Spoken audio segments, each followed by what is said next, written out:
Hello and welcome to Pilates Students Manual, a podcast helping you get the most out of your Pilates classes. I'm Olivia and I'll be your host. Join the conversation and share your thoughts on Instagram at Pilates Students Manual. You can support the podcast by visiting buymeacoffee.com/Olivia Podcasts. Let's learn something new.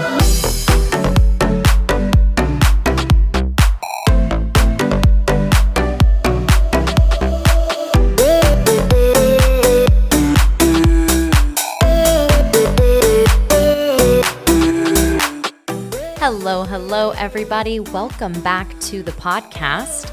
We're back and better than ever for Season 4 of Pilates Students Manual, and today we're going to be discussing choosing the best class level for you.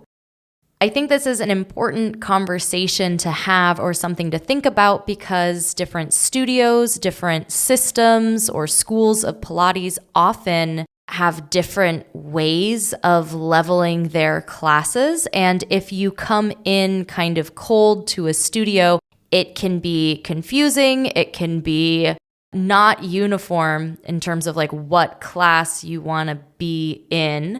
So I have some experience as a teacher at Club Pilates, as well as a contemporary trained teacher, but someone who works with classically trained teachers.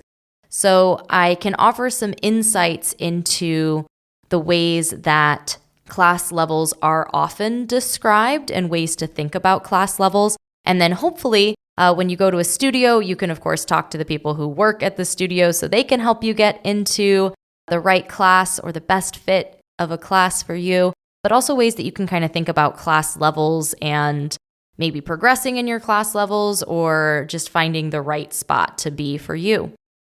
If you're in the United States, Club Pilates is a franchised Pilates studio where the structure is corporate, but there are individual studio owners, and studio owners may own multiple studios in an area, or they may just own the one studio. But it's nice in that there's some uniform structure within that studio system. So I do see how that's kind of a nice plus if you were to travel to another state or, visit another neighborhood and then go to a studio. There is some uniformity across leveling there. So I kind of want to share with you how Club Pilates breaks their levels down.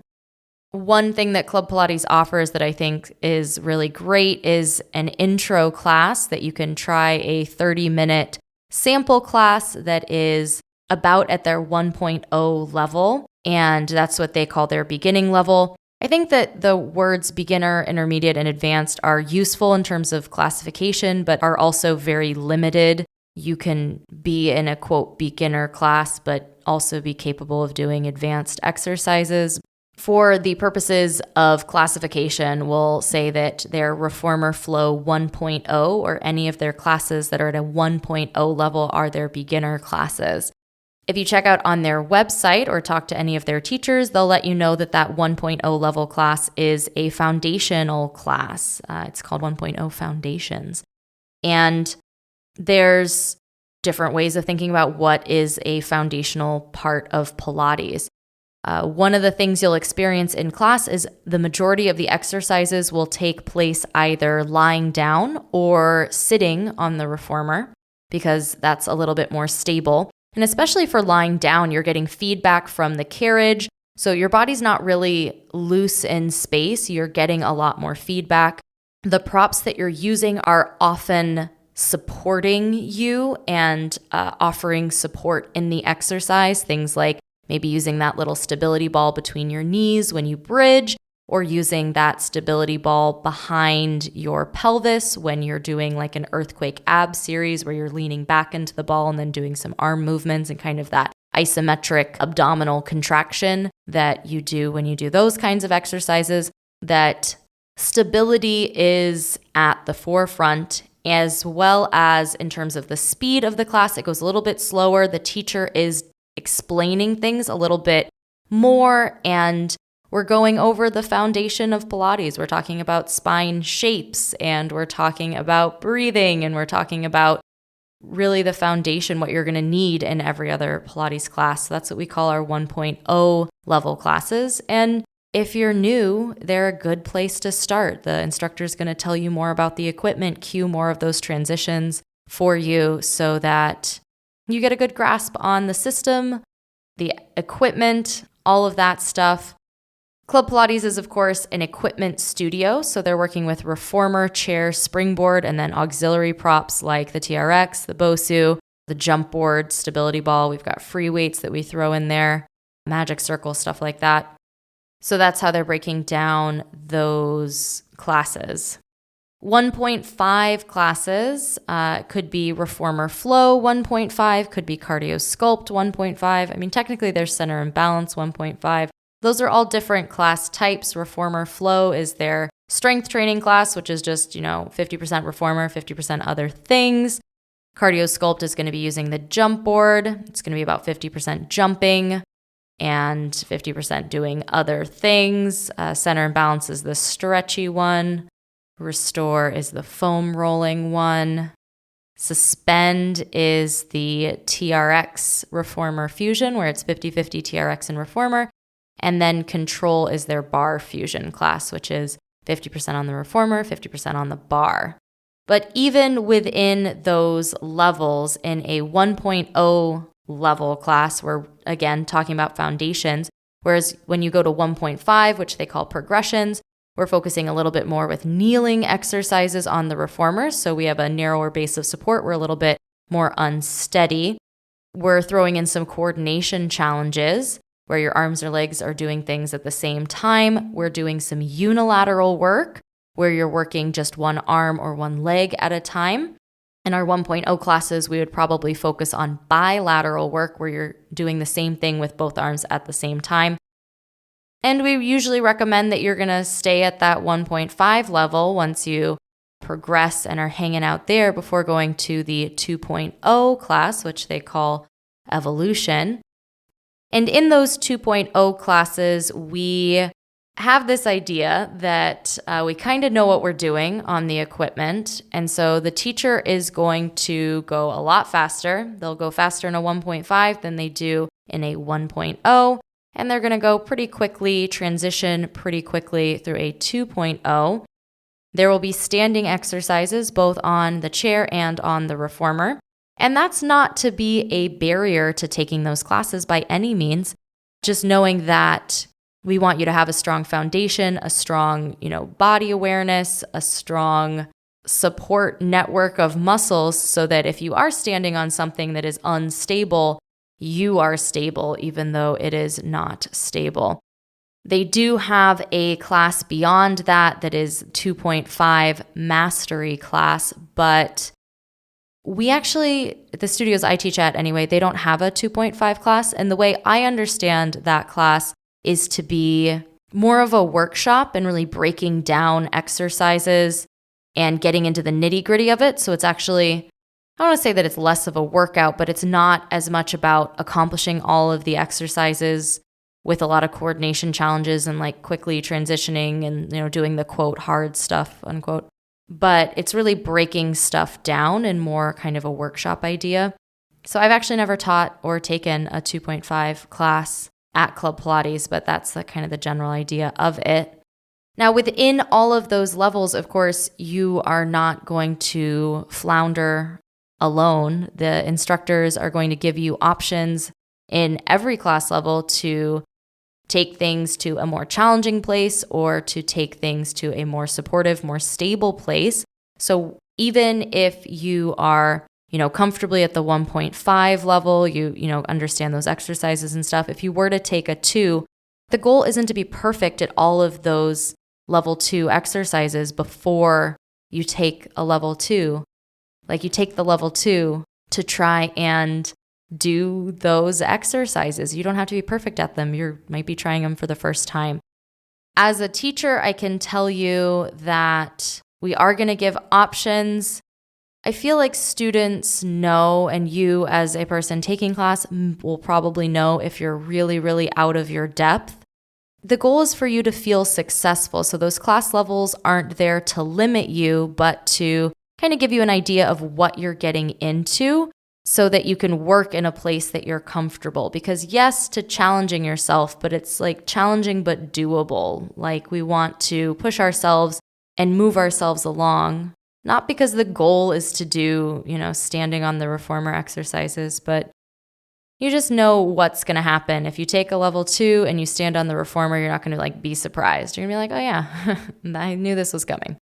Coming up after the break, I'm going to share with you the way classical Pilates exercises break down, at least for the mat work, and also the way that I learned in my contemporary teacher training to break down exercises or classes into levels through my contemporary teacher training. Both of those things are coming up after the break.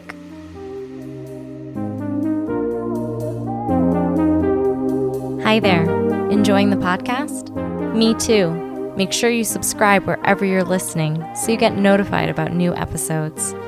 And visit buymeacoffee.com/Olivia Podcasts to support the show. There you can make a one-time donation or become a member with a donation of as little as $5 a month.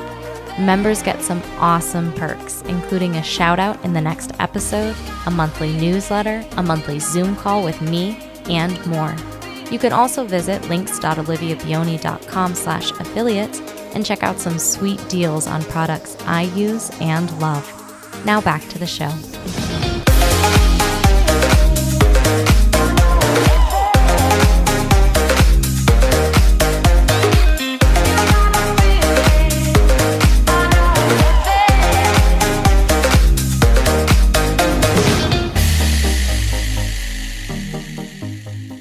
So the virtual studio that I teach at, where I work closely with teachers who are classically trained, is focusing on mat exercises. So this description of class levels is about mat exercises specifically, but I believe you can also begin to infer what those levels would be like on the reformer as well, in terms of the reformer repertoire and choreography.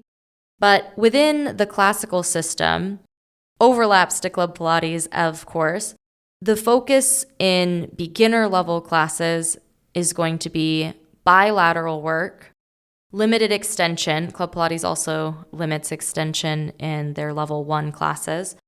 And exercises you're going to be focusing on are the foundation of the mat work, which is exercises like the 100, the roll up, maybe a half roll up or half roll down, depending on what we're doing, focusing on the shaped and rolling like a ball or the ab series, also called the stomach series. You'll be doing some spine stretch forward, maybe a bit of swan or swan prep, and your side kicks. Now, if you go to a beginning Pilates mat class, obviously you're not going to just do those exercises. You could probably do those in 20 minutes. But all of the work you're going to be doing is going to be that, again, foundational beginner introductory to Pilates shapes, way of moving, way of breathing, and keeping exercises simple. Getting to really the core of the exercise, not just the core, working your abs, but what is the primary goal? Because even the fanciest exercise has a kernel that is a beginning level skill, right? So really focusing on building those skills, that body awareness in beginning classes. Intermediate classes is going to introduce unilateral work where we're using one arm or one leg at a time. We'll start to introduce some rotation, exercises like saw, maybe corkscrew without the inversion bit of corkscrew, as well as teaser. I would also say single leg kick, double leg kick. Probably we're getting a little bit more extension-y, and we're also doing exercises that require a bit more strength. Advanced exercises are going to be your inversions and things that require a lot of coordination. I always joke with my classes that it's going to be we'll start juggling next week, but that's what it feels like. Arms are doing things, legs are doing things. I think of on the reformer, the exercise coordination where there's a syncopated rhythm and we're doing something like that. Of course, that's going to be more advanced. Things like shoulder bridge, things like roll over, things like jackknife or, open leg rocker, where we took that rolling like a ball that we worked on in our level 1 class or a beginner class, and now, can you do it with straight legs? Obviously, much harder. Those are going to be classified as more advanced exercises. Now, I mentioned this in the first bit, but something like shoulder bridge, which the classical Pilates shoulder bridge version is definitely advanced, but there are benefits to doing a bridge, even if it's not that full-fledged straight leg lower lift shoulder bridge that's in the classical work.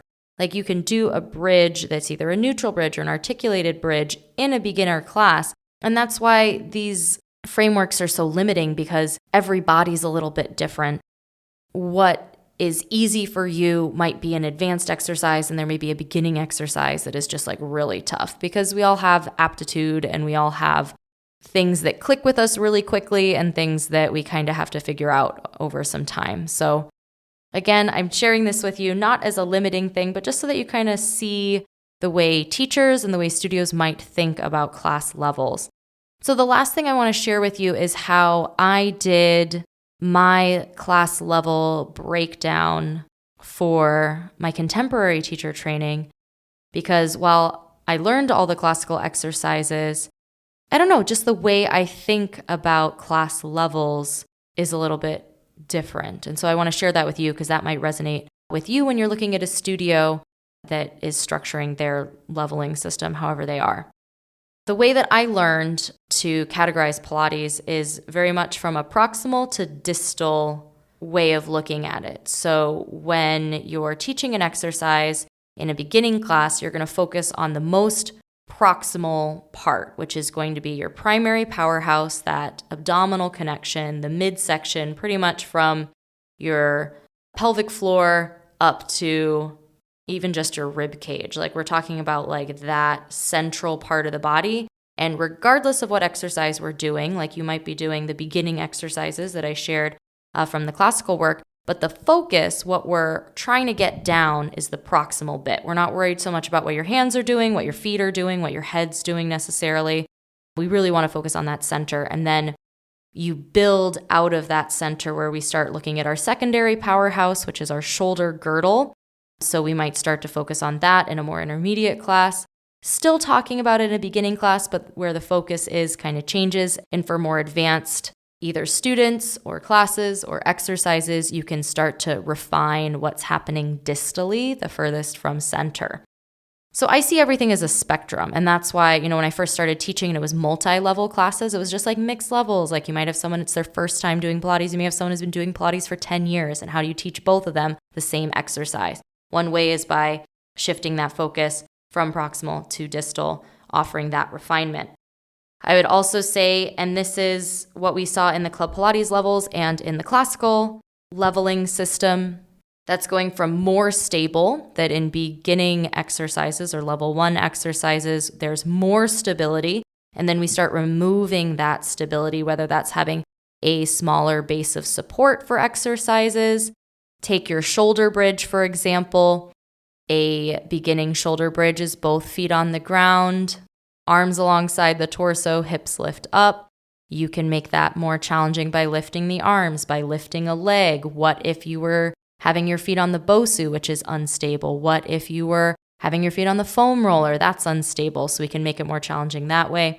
We talk a lot about short levers and long levers, so working with a smaller body part, I would say, at a time. So if you did something like a TikTok where you're lying on your back and you've got your feet on the ground and you're taking both knees to the right and both knees to the left for kind of a twist, you can do that with the feet on the ground, very supportive. You could do that with your legs in tabletop. Now you're responsible for the weight of your legs, but your legs are bent, so they're closer to your center. You could also do it with straight legs.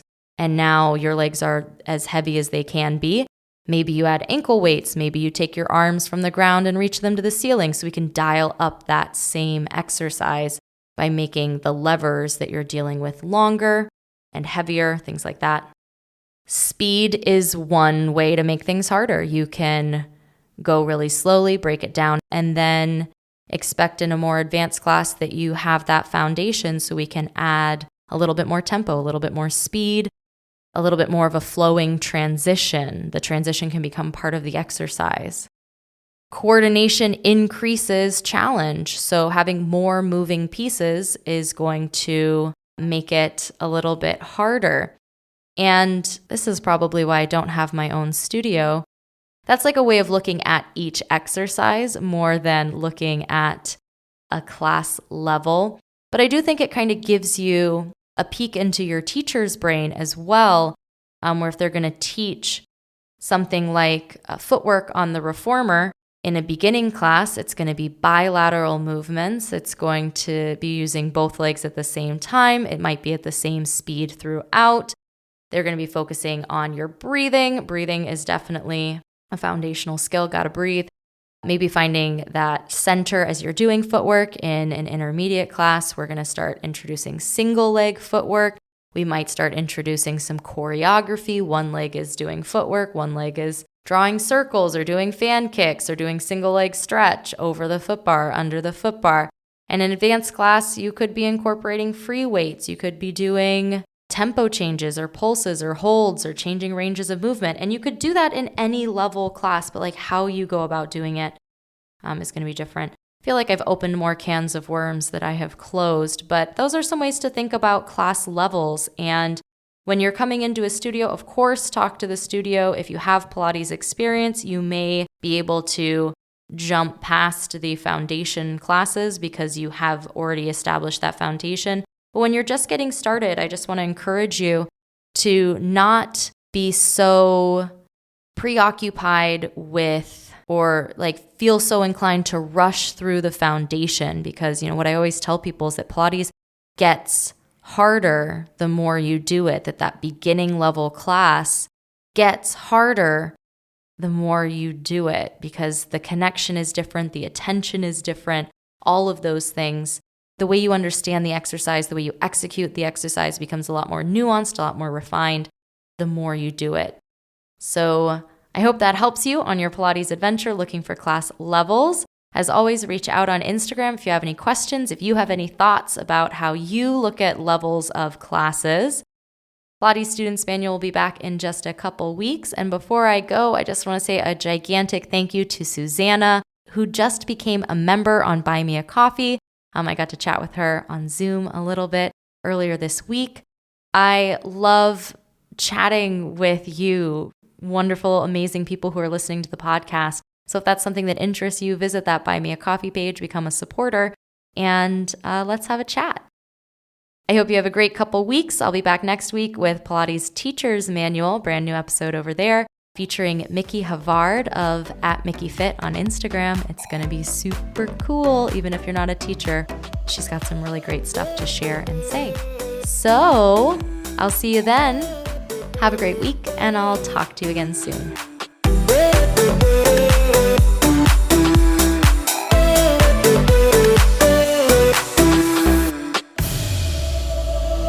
Thanks for tuning in to this week's episode of Pilates Students Manual, a podcast helping you get the most out of your Pilates classes. Be sure to check out the podcast Instagram @Pilates Students Manual and subscribe wherever you're listening. Interested in teaching Pilates too?